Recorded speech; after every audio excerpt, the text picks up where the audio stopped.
C'è una stella che nessun occhio umano vedrà mai, più piccola di Giove, più fredda di una candela rispetto a un incendio. Sta morendo così lentamente che avrà ancora luce quando il nostro Sole sarà cenere. Per millenni è stata un'ombra, eppure quell'ombra ha radunato 7 mondi rocciosi, tutti delle dimensioni della Terra, e li ha stretti così vicini a sé che un anno lì dura meno di 20 giorni. 3 di questi mondi si trovano nella zona abitabile e in questo momento il telescopio più potente mai costruito li sta fissando, cercando nell'aria di un altro mondo le tracce di qualcosa che respira. Si chiama TRAPPIST-1. Potrebbe essere il posto dove scopriamo che non siamo soli. Per arrivarci dobbiamo attraversarlo, pianeta per pianeta, dalla fornace al ghiaccio. TRAPPIST-1 non assomiglia in nulla al nostro Sole. Gli astronomi la chiamano nana rossa ultrafredda, una categoria di stelle che per decenni è stata ignorata, considerata troppo debole, troppo piccola, troppo irrilevante per ospitare qualcosa di interessante. Si sbagliavano. Il suo raggio è appena superiore a quello di Giove. La sua massa è il 9% di quella del Sole.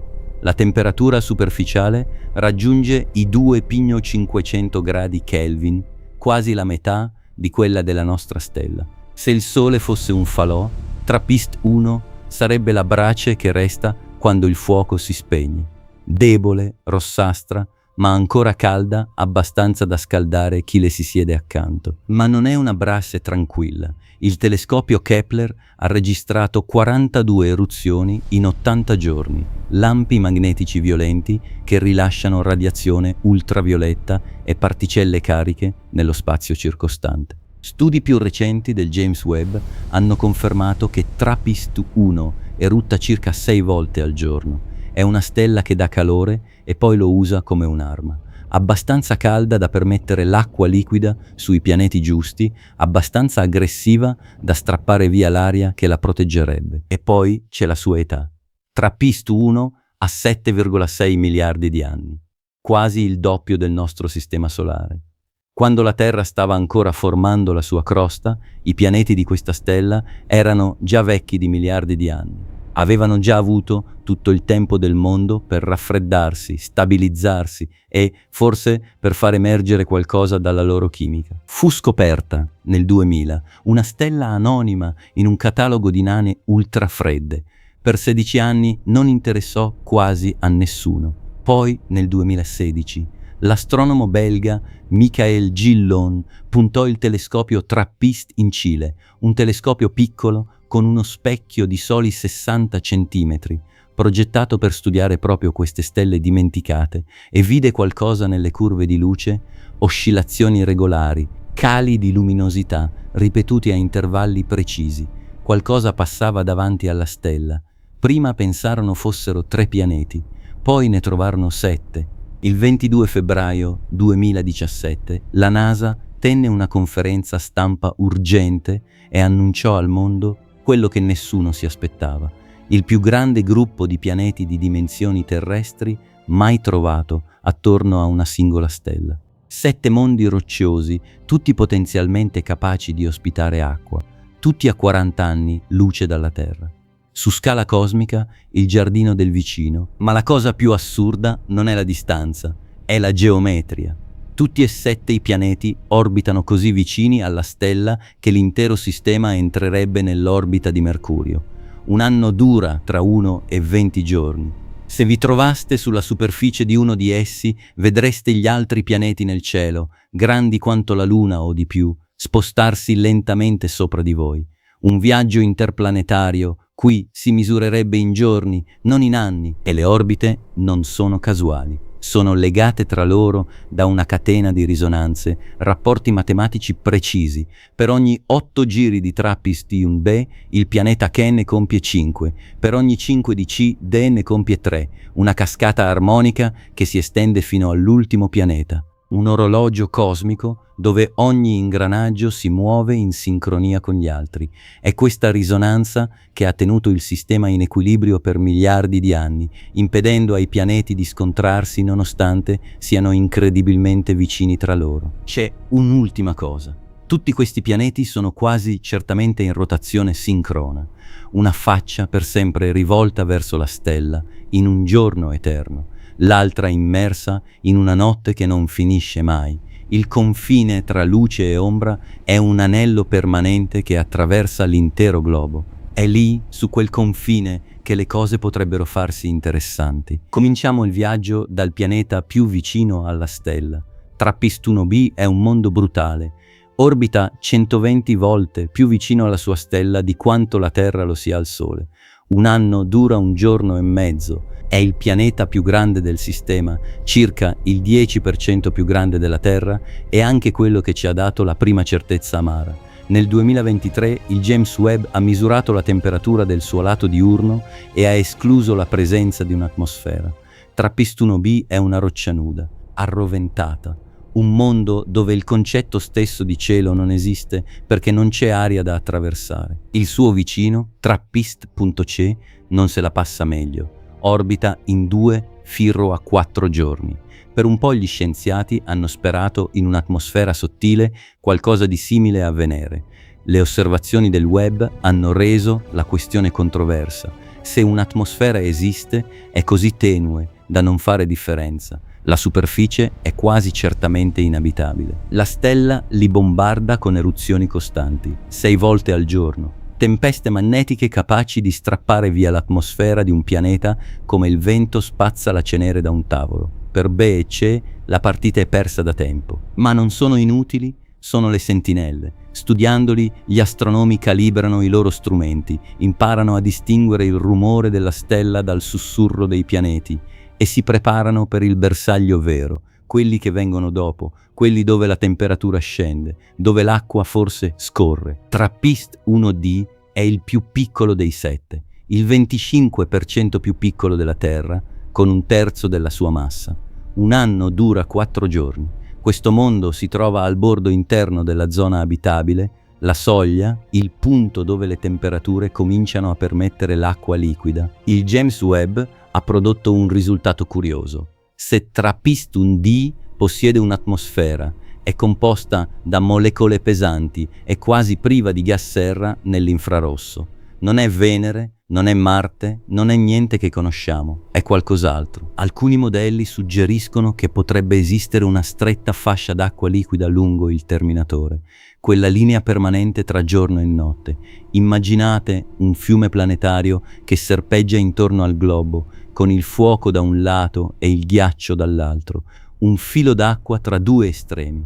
Potrebbe essere reale. TRAPPIST-1d ci insegna che i nostri riferimenti non bastano più. Venere, Marte e la Terra sono alfabeti troppo piccoli per descrivere quello che esiste là fuori. Servono nuove parole, nuove categorie, nuova immaginazione. Eccoci, TRAPPIST-1e, il pianeta che tiene svegli gli astronomi di notte, non per le dimensioni, il 92% del raggio terrestre, non per la massa, il 70% di quella della Terra, ma per la posizione.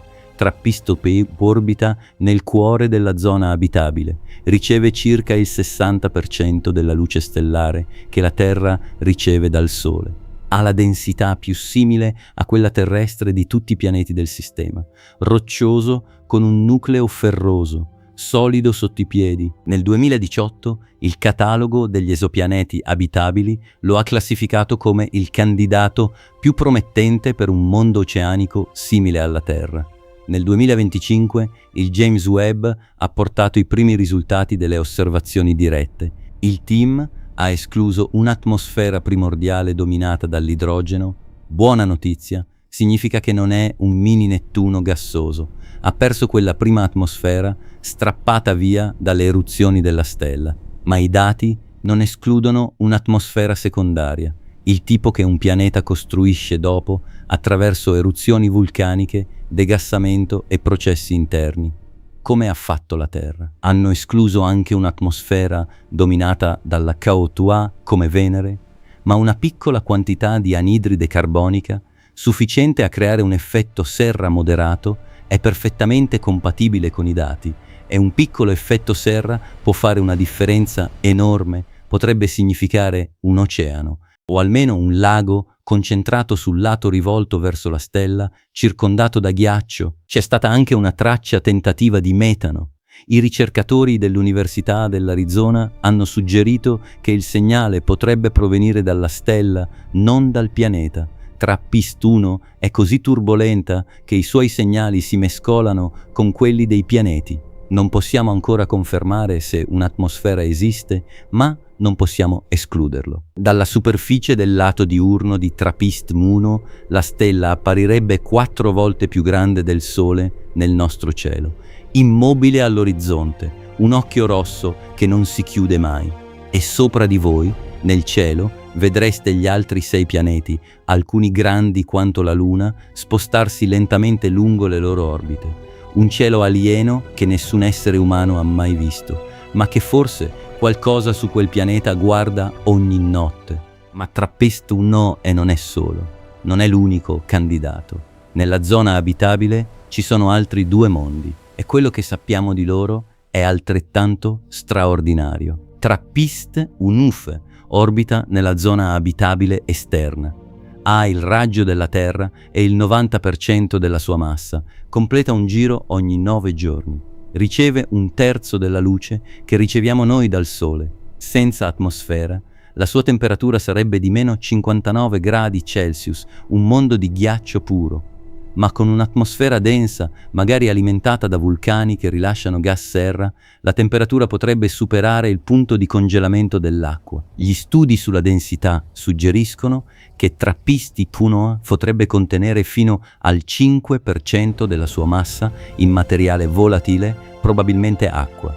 In termini assoluti è circa 250 volte la quantità d'acqua di tutti gli oceani terrestri. Potrebbe essere ghiaccio sulla superficie, vapore in un'atmosfera densa o, nello scenario più intrigante, un oceano sotterraneo protetto da una crosta ghiacciata, come Europa, la luna di Giove, un mondo che dall'esterno sembra morto, ma sotto la pelle è vivo. E poi c'è TRAPPIST-1G, il più grande del sistema insieme a Be, il 13% più grande della Terra, con una massa del 30% superiore. Orbita al margine esterno della zona abitabile in 12,4 giorni.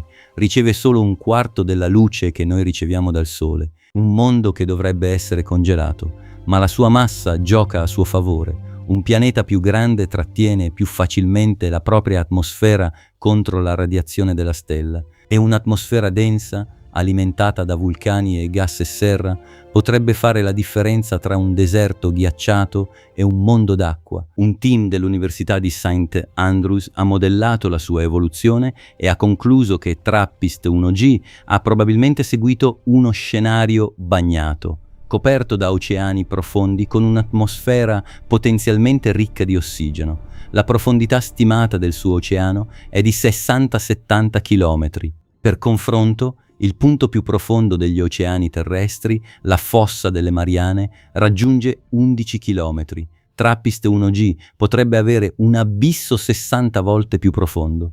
Un oceano in cui la pressione sul fondo sarebbe così estrema da comprimere l'acqua in fasi esotiche che non esistono sulla Terra, ghiaccio caldo, acqua supercritica, stati della materia che conosciamo solo in laboratorio. Un mondo che non è semplicemente bagnato, è un mondo che è fatto d'acqua. 3 pianeti nella zona abitabile, uno potenzialmente simile alla Terra, uno che potrebbe nascondere un oceano sotto il ghiaccio, uno che potrebbe essere un oceano. Non è un singolo colpo di fortuna, è un sistema che sembra progettato per dare all'acqua e a tutto ciò che ne consegue ogni possibilità di esistere. Ed è qui che dobbiamo fermarci, perché c'è una domanda che aleggia su tutto questo. La stessa domanda che gli esseri umani si pongono da quando hanno alzato gli occhi verso le stelle per la prima volta. Siamo soli. Per la prima volta nella storia della nostra specie non stiamo rispondendo con la filosofia o con la religione, stiamo rispondendo con la spettroscopia. con telescopi che possono rilevare le impronte chimiche delle molecole nell'atmosfera di un pianeta a 40 anni luce di distanza. Cosa cercano gli scienziati? Firme specifiche. L'anidride carbonica indicherebbe un'atmosfera sostanziale.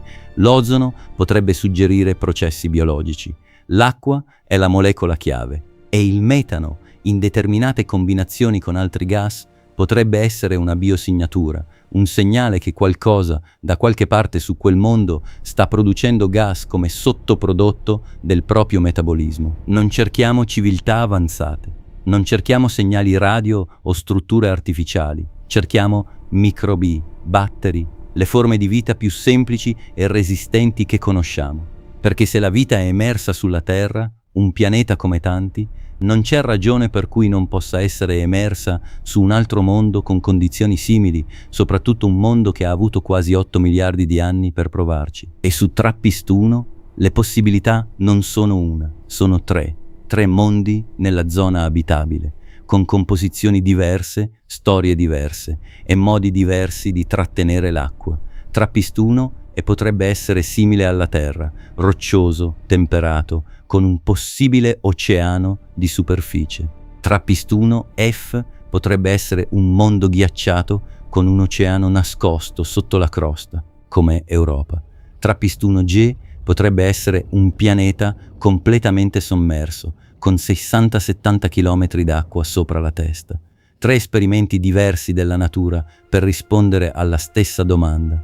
Se la vita esiste su anche solo uno di essi, cambia tutto. Se non esiste su nessuno dei 3, nonostante condizioni così favorevoli, anche quello cambia tutto. In entrambi i casi, la risposta riscrive la nostra posizione nell'universo. La nostra galassia contiene centinaia di miliardi di stelle. Il 70% sono nane rosse come TRAPPIST-1. Se anche solo una piccola frazione ospita pianeti nella zona abitabile, il numero di mondi potenzialmente adatti alla vita è dell'ordine dei miliardi.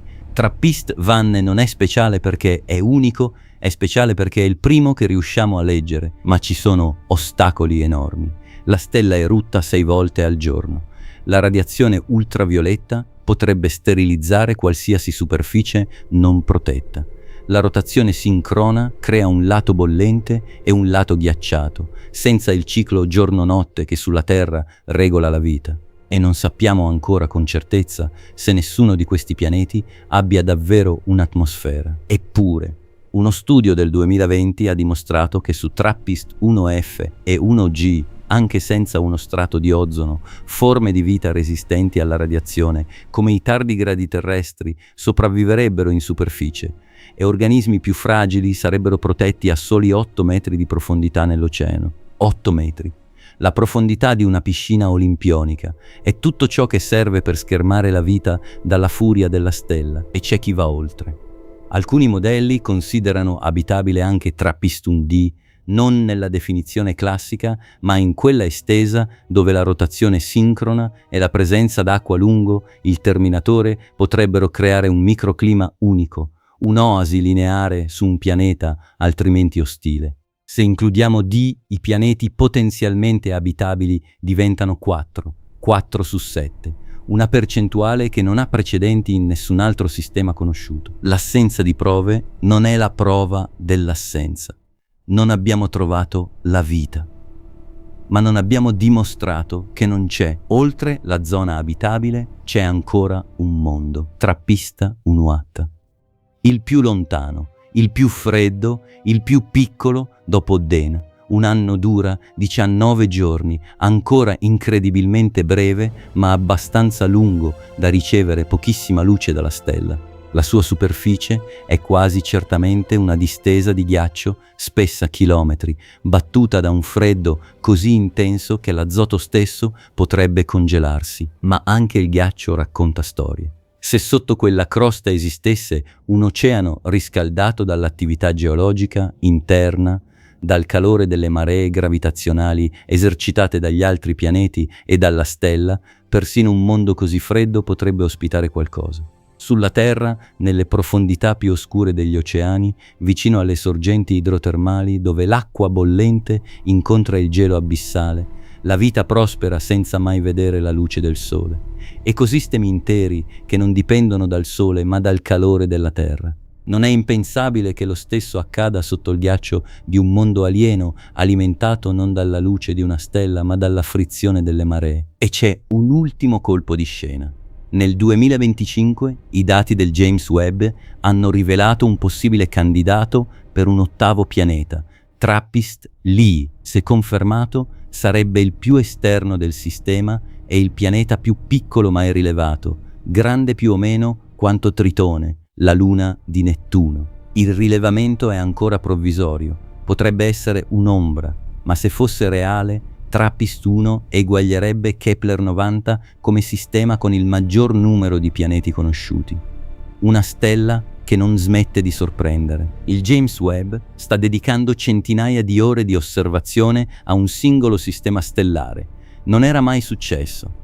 E sta affinando tecniche che non esistevano prima. Una delle più ingegnose si chiama doppio transito. Gli astronomi aspettano il momento esatto in cui TRAPPIST-1e e TRAPPIST-1b passano contemporaneamente davanti alla stella. Poiché sappiamo che 1b è una roccia nuda senza atmosfera, qualsiasi segnale condiviso tra i due spettri deve provenire dalla stella, non dal pianeta. Sottraendo quel rumore si può isolare con maggiore precisione il sussurro dell'atmosfera di Cromee. È un trucco nato dalla frustrazione di avere una stella troppo rumorosa trasformato in un metodo scientifico di frontiera. Uno studio del maggio 2025 ha inoltre dimostrato che l'attività vulcanica su questi pianeti potrebbe rilasciare acqua attraverso degassamento a ritmi sufficienti per compensare le perdite causate dalla radiazione stellare. In altre parole, anche se la stella strappa via l'acqua, i pianeti potrebbero rigenerarla dal basso. Una guerra tra la furia della stella e la resilienza della roccia. E la roccia potrebbe vincere e c'è una nuova missione all'orizzonte. La NASA sta sviluppando Pandora, un satellite piccolo ma specializzato, progettato per fare una cosa sola e farla meglio di chiunque altro, caratterizzare le atmosfere degli esopianeti e separare il segnale del pianeta da quello della stella con una precisione senza precedenti. Monitorerà le stelle prima, durante e dopo i transiti. Il lancio è previsto nel 2026. TRAPPIST-1 è tra i suoi obiettivi principali. Altri occhi nel cielo puntati su quella brace rossa. 40 anni luce. Non ci arriveremo mai, non vedremo mai quei mondi, ma stiamo imparando a leggere l'aria di un altro mondo, a cercare vita non con la fede, ma con la luce. Forse un giorno scopriremo che in un oceano che non ha mai visto il sole qualcosa si muove. O forse quei 7 mondi sono vuoti. In entrambi i casi cambia tutto. TRAPPIST-1 è una trappola, non di gravità, di curiosità. 7 ombre che passano davanti a una stella. E noi, con i nostri occhi nel cielo, non riusciamo più a smettere di guardare